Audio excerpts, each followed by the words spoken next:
the Tim Tebow experiment in Jacksonville has come to an end. The tight end hopeful was released by the Jaguars this morning and tweeted himself thankful for the highs and even the lows, the opportunities and the setbacks. I've never wanted to make decisions out of fear of failure, and I'm grateful for the chance to have pursued a dream. Thank you to the Jaguars organization and everyone who has supported me in this journey, and we know that God works all things together for good.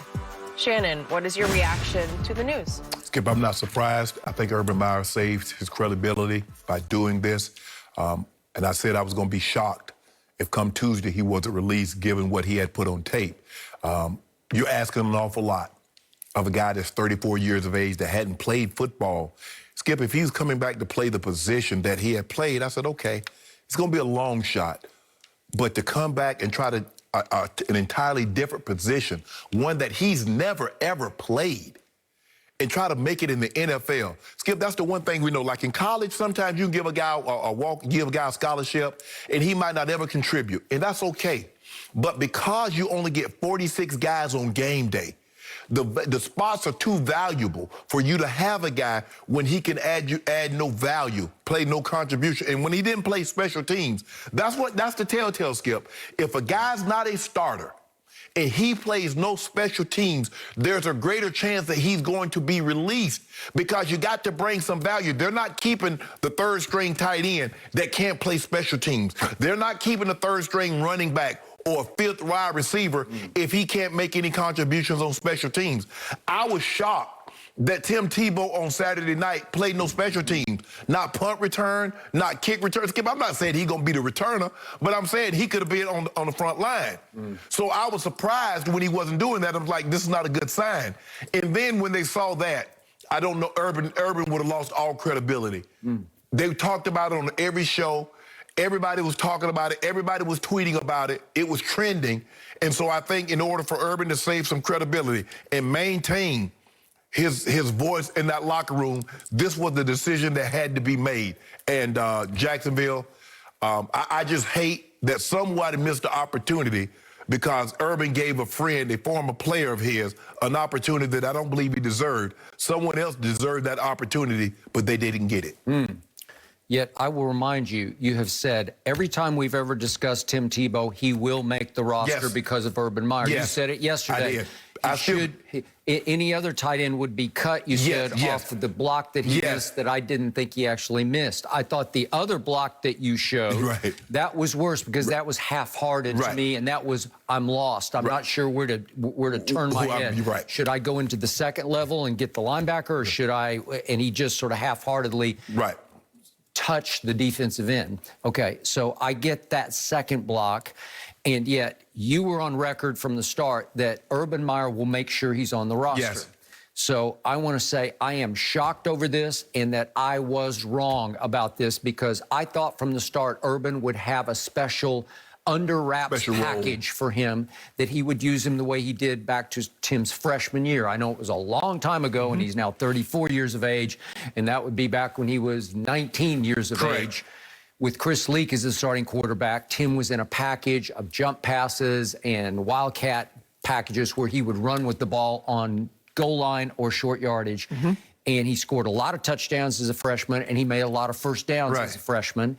And that's the kind of role that I think Rex Ryan wanted to use him in New York, and it never quite materialized with Mark Sanchez. They never could figure out how to do it. So that was the end of him. So now Tim's resume will show basically in 2011, when that team, your Denver Broncos, was 1-4, he was given a chance to sort of sink or swim, and I think John Elway, who had just taken over the franchise, John Fox was the new head coach in place of Josh McDaniels, who actually drafted Tim Tebow 25th overall, bottom of first round.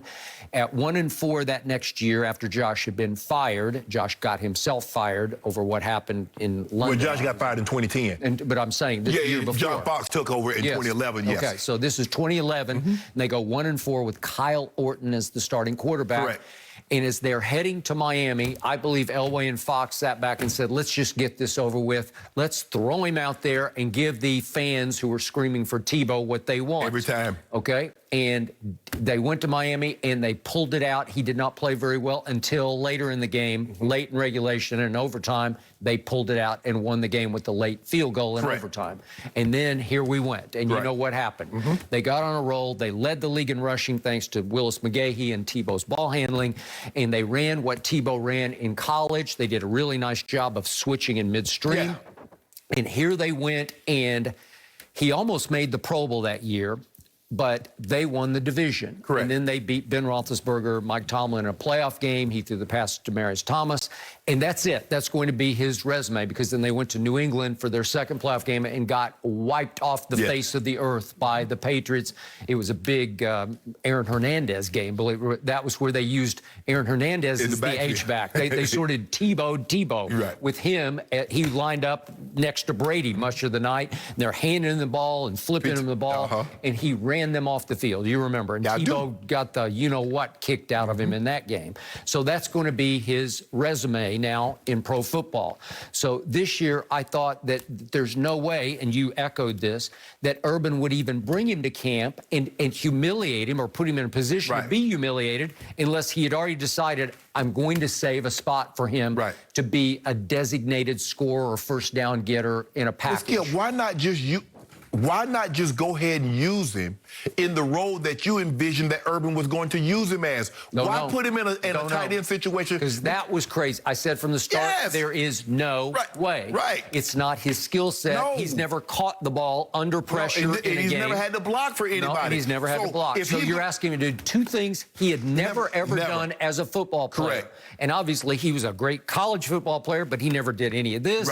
In high school in Jacksonville, he never did any of this. I doubt he did any of it in Pee Wee football, No, he's probably been a quarterback his whole life. I'm pretty sure he's been a quarterback his whole life. So I'm dumbfounded, and I'm with you. The key was, the telltale on Saturday evening was, he didn't play one special teams. I thought he would have to say, I'll show you guys, I'm willing to punt cover, kickoff cover, I don't know, just something.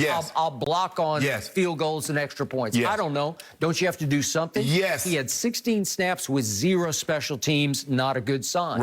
Because normally you have 16 special team snaps, because you punt, they kick off, you kick off. You're on all those, because that's what I did, Skip. Even though I wasn't playing a whole lot offensively, I was on all the special teams. So now I get an opportunity to go in the game. It's like, okay, let's see what he will play special teams. This is when you were a 7th round draft pick. I was a 7th round draft pick. So, and how many players were in camp when you got there? Well, my year was the first year that they were allowed to only bring 80. Some of those years, you could bring 100, you could bring 120. The Cowboys had 110 a couple times. You could bring. My year was the first year that you were only allowed to bring 80. And so we had, obviously they had the 3 amigos. We had like 7, 8 wide receivers.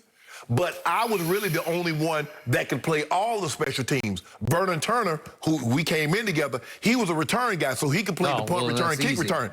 But running down on kickoff, I was on the front line, I was an L3. So I was like, okay. It's like, Dan's like, you're big enough, you could play special teams. I want you to okay.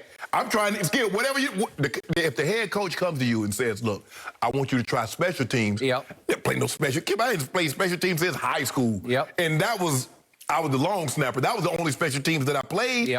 But it was an opportunity for me to make the team. My only thing with Urban, if you're going to use him in a role, why make him try for another role that you know he's not going to be able to do? I don't know. And yet they completely defused and derailed Tebow mania by no interviews. Tebow did 0 interviews.